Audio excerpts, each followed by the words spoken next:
What's up, everybody? My name's Parasite. Welcome back to the Jose Mourinho Challenge with Chelsea. Today we take on Shakhtar in the Champions League group stage away from home in Ukraine. And then we take on Man City at home in the Premier League, looking for a little bit of revenge after that penalty shootout loss in the Community Shield. We played 5 games since last episode. I said I wanted 5 comfortable wins. Well, we got 4 pretty comfortable wins, and the 5th one was also a win. It just wasn't very comfortable. So that leaves us in a decent spot in the Premier League. We currently sit 3rd. 1 point behind Liverpool and 2 points behind league leaders Aston Villa. Aston Villa are currently top of the Premier League.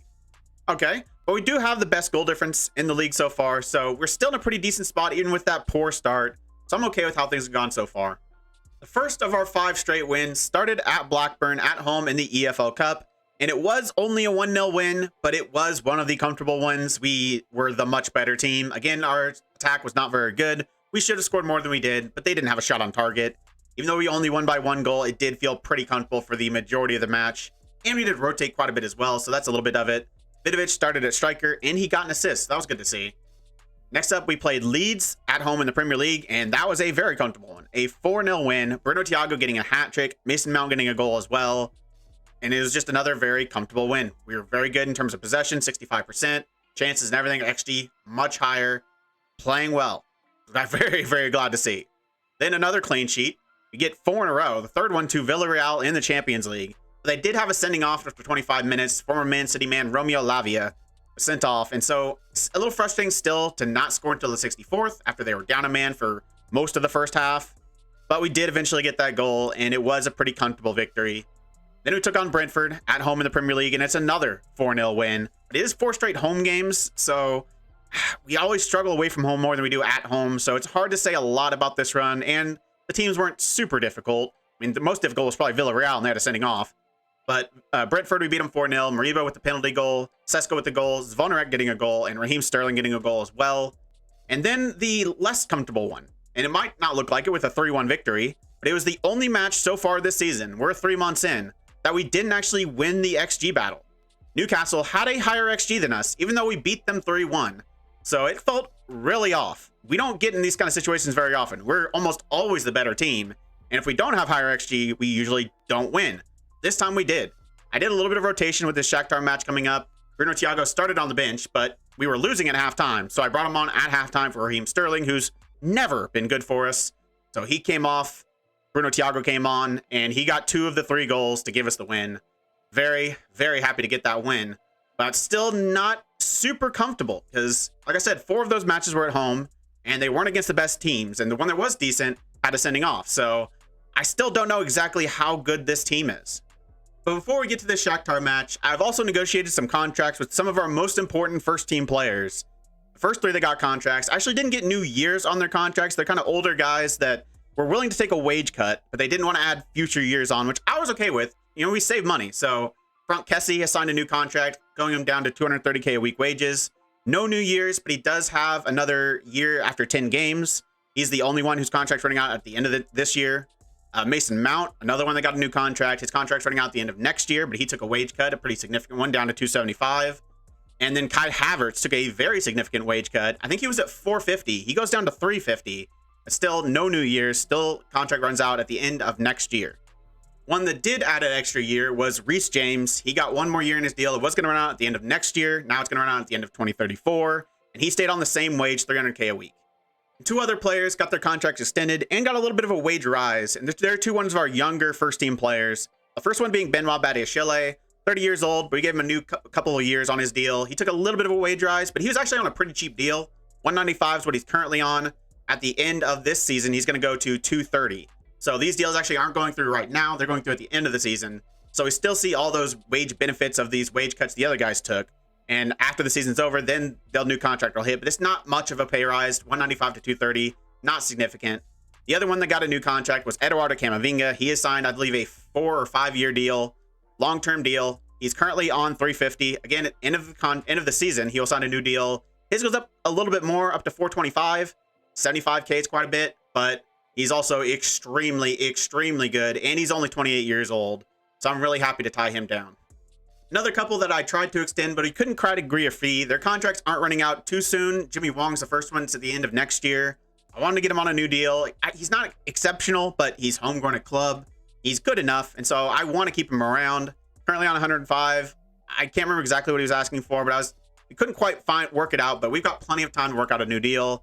And the same goes for the other player, the one I'm a little bit more interested in getting a long-term deal with, and that's Mourinho. Kind of on the same level as Eduardo Camavinga, both 28 years old, both exceptional. He's already on a pretty high wage, 450. Contract runs out at the end of next year, so I want to get him some more years, but I want to pay him a lot of money. I think he wanted 550, something like that. I think we could have gotten down to like 525. I wanted to be at 500, but I might just have to go in and just give him the 525, and I think he's probably worth it. So cutting the wages on those first 3 players and delaying the wage rises on the last 2, I've done a pretty decent job for our current wage bill. We're currently paying about 220K less per week than we were before we did those deals. Our wage bill was at like 6.976 million. Now it's at 6.752. So we're in a lot better spot now, and we kind of need it because our financial position isn't super secure. You know, just like last year where we very quickly lost a lot of money. It's kind of happening again. We started the season around 80 million. Now we're down to 40 already. So cutting the wage bill will only help kind of slow that decline a little bit more, keep us in a better financial position for longer, and that can only help the team. So at the end of the season, when those 2 new contracts do come into effect, we'll have still saved a little bit of money, around 100 grand a week, less on our wages than it would have been before those players taking their wage cuts. Now, if Mourinho and Jimmy Wong do both extend their contracts as well and get wage rises, that might not be the case, but at the very least, it'll be very similar, if not exactly the same as what we would have been paying before without those wage cuts. And we'll have also tied down some of our most important players to the team. Happy to get that mostly taken care of. So now let's get back to some more Champions League football. So the squad for this one, we're going to do a little bit of rotation with the Man City match coming up. We should be able to beat Shakhtar, even if we are away from home, without the full first team squad. I am going with some of our best players out there, including Bruno Thiago and Yeremy Pino. Zvonarek is going to start on the right wing. In the midfield, we're going with Moriba and Guilherme Santos. Camavinga in the holding role. Back line of Rudin, Badiashile, Mancini, Jimmy Wong at right back, and Harazo in net. Jimmy Wong is basically just because of an injury, though. Reece James has picked up yet another injury, but it's only a minor one. Dash lower leg. I'm hoping he'll be back for Manchester City. And then Vidovic also had a little bit of a knock. He's just coming back from it, but he's not fully fit to start this match. Fortunately, he has been playing a lot better. Unfortunately, he has been getting injured quite a bit, but you know, he started to play pretty well. That awful start, not getting above a 6.4. He played a 7 against Leicester, then a 6.7 against Bournemouth, but he got injured. And then he came back, played a 7 against Blackburn, got an assist, and then he played a 7.1 against Leeds, got an assist, and got injured. So if it wasn't for the injuries, I think he'd be doing pretty well, but I'm glad to at least see a little bit of progression from him. For this one, we are going to be playing our more high-tempo style, playing on a balanced mentality. I have still struggled with Yeremy Pino crossing the ball far too much. He always crosses the ball more than any other player on our team, even though he doesn't have amazing crossing, and he's one of the best finishers on our team. So I really want him shooting, not crossing. I tried a few things, didn't really help. Now I'm trying getting him to shoot more often, which I don't love because we're already having quite a few long shots. But if anyone's going to take them, probably might be Yeremy Pino. But I'm just trying to get him to cross a little bit less. We just made that change, so I haven't really seen, you know, the result of it yet, but something we'll have to keep an eye on. But now let's take on Shakhtar. We've won 1 game and drawn 1 game in the Champions League group stage so far.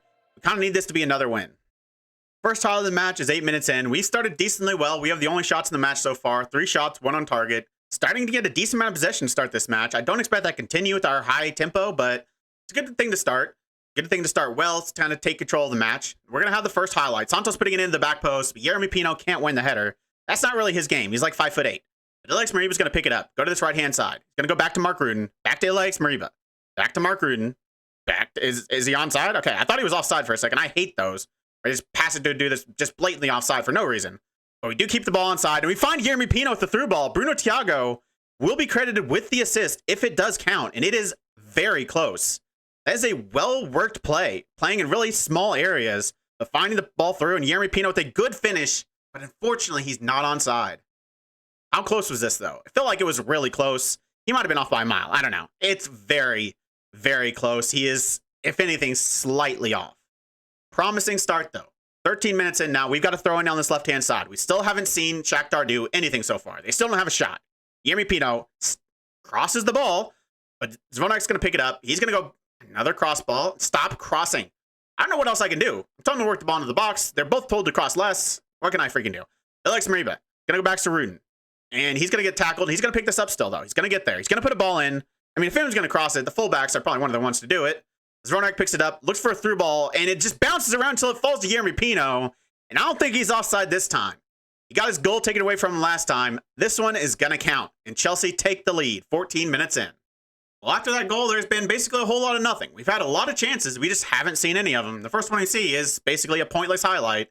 So it looks like we're going to go into halftime with a 1-0 lead. We have dominated this first half. We need to show it a little bit more on the scoreboard. We still need to get more of our shots on target, but it's a promising start. We've dominated possession without even trying to. First highlight second half might be the first one we see with Shakhtar. 51 minutes in, they've got the ball playing out from the back. King's going to go back to their goalkeeper, and he's going to go long. We usually know what happens in these situations. We win it with our center backs, and then we look to go on an attack. And that's exactly what we're seeing here. Zvonarek with a crossfield ball to Yeremy Pino. If you cross this, it's not technically a cross, and that could have been a wonder goal from Alex Mourinho. Unfortunately, it doesn't quite come off. We're going to see a highlight immediately after. Yeremy Pino putting in a ball, but again, can't put it on target. About 56 minutes now, and they're going to clear it, and we're going to pick it up once again. All we've seen Shakhtar do is clear the ball back to us, and that's just the few times we've actually seen them on the ball. Alex Mourinho is going to go back to Mark Rudin. We have dominated this match, but as long as we keep them in this, they can steal a goal. Unless Zvonarek can put one through here, and he does. Again, we get a little bit fortunate with the ball falling right back to Lavro, but he puts it in the back of the net. A very good finish, and we deserve this 2-0 lead. Even if we've gotten a little bit of luck, we've been the much better team. And the highlights are not stopping. 59 minutes in, we're going to have the ball once again, looking to go on an attack, but they actually win the ball here, and they might do something, except it goes back to their goalkeeper, and that means one thing. A lob ball that's won by Mancini, back to Harazo, and now we're going to look to attack. I would absolutely hate to be the Shakhtar manager right now. I do not like being on the other side of these matches, but being on this side feels pretty good. Jimmy Wong's looking for a ball through to Zvonarek. Doesn't quite come off, but, well, it's just the same thing we just saw. But it's actually Jimmy Wong winning it, but they actually get the ball. They win it after the header from Jimmy Wong. And so are they going to go on attack? No, Badiashile does his job, wins the ball. Even though he's on the yellow, he's got to be a little cautious, but he does well to win that one. Now Yeremy Pino is looking for Bruno Thiago, but they're going to get there. Last-ditch defending from Shakhtar, but it's going to go right back to Mark Rudin. Into Yeremy Pino. If he's onside, he's going to find Bruno Thiago. And I thought Yeremy Pino might have been offside, but it doesn't look like they're even going to check it. Yeremy Pino gets the assist. Bruno Thiago gets the goal, and it is 3-0. That is basically game over. 61 minutes in, we've got a free kick to the back post, and we're going to win this back after they cleared away. Mourinho was going to put another ball in. Mancini's still in the box, but he can't quite win it. But Jimmy Wong's going to pick this up. We have made a couple substitutions. I think the game's done in one, so we've taken off Bruno Thiago. We've taken off Yeremy Pino. Guilherme Santos gets a goal. He has been moved to the right wing to make place for Yeremy Pino. Mike Fromm's come in, and he gets a goal from the right wing.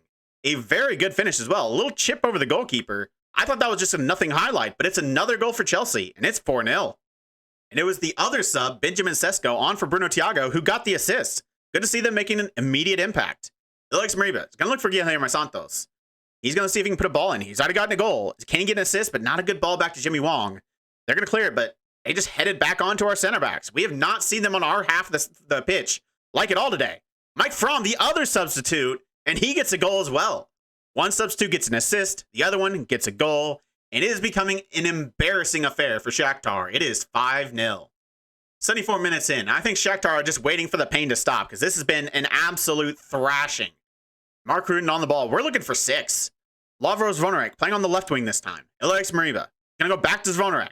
Can he put in a ball? He's going to put a cross into Benjamin Sesko, and the good save at first, but it falls right back to him. We've got fortunate a few times. A couple balls that have bounced around the box have fallen back to one of our attacking players, but they've done the job they needed to. They get those opportunities. They don't spurn them. They put them away, and they have done that very well today. An absolutely dominant victory, 6-0, and it could still get even worse for Shakhtar. I've taken my boot off Shakhtar's throat. I've stopped pressing. I've stopped really pushing with the high tempo. Just looking to see this game out, but the players might not be done. 6-0, and there's another highlight. Mike Fromm on the ball. He's going to look for a through ball to Guilherme Santos. He's got one goal, but the keeper stops him from getting a second. We are going to see a corner. We haven't scored a corner in a little bit, so I'd like to see us do a little bit better from these corners. Guilherme Santos is going to be the one to put it in. Back post. Badiashile can't quite win it. So I don't think we're going to be scoring here. I don't expect to see another goal this match. Like I said, I pulled everything back, but I think I'm okay with a 6-0 win. That is going to be the result. It's going to be a 6-0 away victory in the Champions League group stage against Shakhtar, and an absolutely dominant performance. 32 shots, 14 on target, 4 XG, 8 half chances, 2 clear-cut chances, and they only had 1 shot on target. That is one of the most dominant games I think we've ever seen here at Chelsea. What a victory that was. Yeremy Pino came off pretty early, but he still gets man of the match with the goal and an assist and 8 key passes. And I just looked, he did attempt 12 crosses again. Still more than I'd like, but I think this one's maybe a little bit more understandable. We were basically in Shakhtar's box the entire 90 minutes. I haven't really been having a lot of fun in the last couple episodes, but that was fun. I enjoyed that. But this one's probably not going to be that comfortable or that easy as we take on Man City. It is at home. And I do say it's not going to be that comfortable. We've played them quite a few times recently, 5 times in our short time here at Chelsea. And in that span, we've got a 4-0 win and a 5-0 win in there. Only 1 loss, and that was the Community Shield on penalties. We had 1 draw, 1-1, and we beat them 1-0. So we've got a pretty good record against Manchester City. After that 6-0 win, I'm happy. I'm feeling good. I cannot wait for Football Manager to make me cry again. Just stab me right in the heart. Fortunately, we're going to put out a strong squad. I'm going to do everything I can for that not to happen. We're going to have mostly our full strength. The only one that's not a main starter that's missing is Reece James. He's not fully fit back from that injury, so he's not going to start. But he is available on the bench if we need him. So the starting lineup is, as would be expected, Thiago, Pino, Havertz, Mariba, Mount, Camavinga, Ruggeri, Badiashile, Cerezo, Wong, and Horazzo. One thing I did also change in this high-tempo one, and only the high-tempo one, I moved the advanced playmaker to a box-to-box. I feel like it provides a little bit more defensive stability. And I just feel like playmakers don't work quite as well in higher tempo styles where you're not focusing on possession as they do in a more possession system. So I went to a box-to-box, and we've seen some pretty decent results so far. We were really good in front of goal last game against Shakhtar. So who's ready to have 25 shots, 3 XG, only 5 shots on target, and 0 goals? This guy. First highlight of the match is 10 minutes in. It's going to start with Manchester City. Down this right-hand side, former Sporting man Daniel Weigl is looking for a ball in, but Badiashile wins this. And now we're going to see if we can look to go on an attack. Elias Mariba is going to go back to Badiashile, out to the left to Ruggeri. We were better than Manchester City in the Community Shield for pretty much all of that game. So I'm hopeful that at home, playing pretty well recently, we can have a better performance today. And it might start pretty well, because Howard Bellis looks like he just gave away a penalty. And Bruno Thiago, who's probably our best penalty taker, is on the pitch. He's got a decent penalty record for me. He had a really good penalty record for me at Sporting. Decent here at Chelsea. Hopefully he can start off this season with another penalty goal. It is a penalty, and Bruno Thiago is going to take it. He's not missed any so far this year. I know I'm jinxing it right now, because he's definitely going to miss. Or not. Keeper goes the wrong way. He puts it bottom corner. And 11.5 minutes in, it is a penalty, but I'll take it. We've got the lead. Pretty big break since that penalty, but now I've got another highlight 41 minutes in. It's going to start with Manchester City, but the last one did too. But this one might be a chance for Manchester City. Illich looking for the chip, but he's going to hit the crossbar, and it's going to go over. So it looks like that's going to be the end of the first half. Only 2 highlights, a penalty for us, and then a shot off target for Manchester City. Not a barn burner, but we have been the better team, even if a lot of our XG is from that penalty. It's not as convincing, obviously, as Shakhtar, but Manchester City are a little bit better than Shakhtar. First highlight of the second half is going to be about 56.5 minutes in. It's going to start with Manchester City once again. It's going to be Phil Foden from a dead ball. He's going to look for a ball to the back post, and Daniel Weigl, I think, is going to win it. And I'm pretty sure he is onside. So I think that's going to count. I think it's going to be a Manchester City goal. I think they have just equalized from the set piece. And that is annoying. Is it? Am I right? I want to be wrong, but I'm not wrong. It is on, and it is Daniel Weigl, my former player, who gets the goal and equalizes it up for Manchester City. 66 minutes in, we've yet to see us start with the highlight. Once again, it's Man City from another dead ball situation, but they don't score this one directly. But Ansu Fati is going to pick it up, and they're going to look to continue on their attack. He's going to put a ball into the back post. We're going to head this away. But Phil Foden is there to pick it up. He's going back inside to Illich. A sliding tackle from Mason Mount doesn't get there. Havertz, that is blatantly outside the box. I'm not even going to show it. It's obviously outside the box. Shocker, it was outside the box. But it's another highlight to start with Manchester City. 81 minutes in. They've got a free kick. Brazo is able to claim this one. And are we going to see us touch the ball? It's been basically 70 minutes since I think we last touched the ball. Mason Mount's going to find Vidovic on as a sub. We brought him in just for these situations. Needing a goal, make an attack from out wide. Just bring something else on. Somebody that can make a difference. Hopefully Vidovic can do that. Oh, that's not a good start. But actually, that's a decent start because it looks like they're going to have a sending off. Unfortunately, it might be a little bit too late for it to matter. 4 minutes of added time. With the man advantage, we are pushing for this, going with kind of a similar look to what we played at Sporting there at the end, with our 3 strikers up top. Mount playing as an attacking midfielder, both wingbacks on complete wingback, looking to get forward. We should be able to create a chance here. They're down a man, but obviously they're going to just hold out and see if they can get this draw. Hopefully we can see another highlight, because I think if we do see one, it should be for us. But we are going to get one. I didn't think we were going to. 3 minutes left. From a goal kick, we've got a highlight. But this is probably their one chance of actually doing something here. From a long goal kick, but we are going to win this. Camavinga. Going to look for Yermi Pino. Bruno Thiago. Playing as a complete forward. Going to find Vidovic on as a sub. And he could have been the hero. But he can't even put it on target. And that's probably going to be it. I would assume that's going to be the last highlight of the match. And it's going to be yet another draw in 90 minutes against Manchester City. We lost the last one on a penalty shootout. Obviously, we're not going to see that today. But it's still just as disappointing. This second match was always going to be a letdown after what we did get in Shakhtar, but it's still frustrating because not a single player on that pitch for us actually played well. The only player that had a 7 or above was Bruno Thiago with a 7, and that was just because he scored a penalty. Whoop-de-doo. Literally, nobody played well. No one showed up for us today. That's really disappointing after we just absolutely smashed Shakhtar. So we continue our unbeaten streak in the Premier League, but we do end our winning run, and it's another draw. I'm getting freaking tired of these draws. Up next, it's going to be another couple tough ones. We've got a pretty decent run before that, but next episode is going to be Villarreal in the Champions League group stage, the second to last match, and then we play Liverpool away from home in the Premier League. So it's another 5 games in between episodes. Last time I wanted 5 comfortable wins. I want the same thing this time. And it's 5 games we should probably be winning. Really, the toughest one is probably Southampton, but it is at home, so it still should be a win. So I'll see you next time for another Rollercoaster episode that is Chelsea in 2031.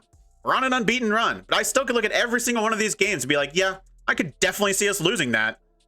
We're going to need to be in good form for Villarreal and Liverpool, though. Otherwise, we will lose. If you made it this far, why don't you like the video, subscribe, and click the bell? The links to all my socials and my Twitch are in the description. I really appreciate all your support. Thank you all for joining me, and I'll see you next time.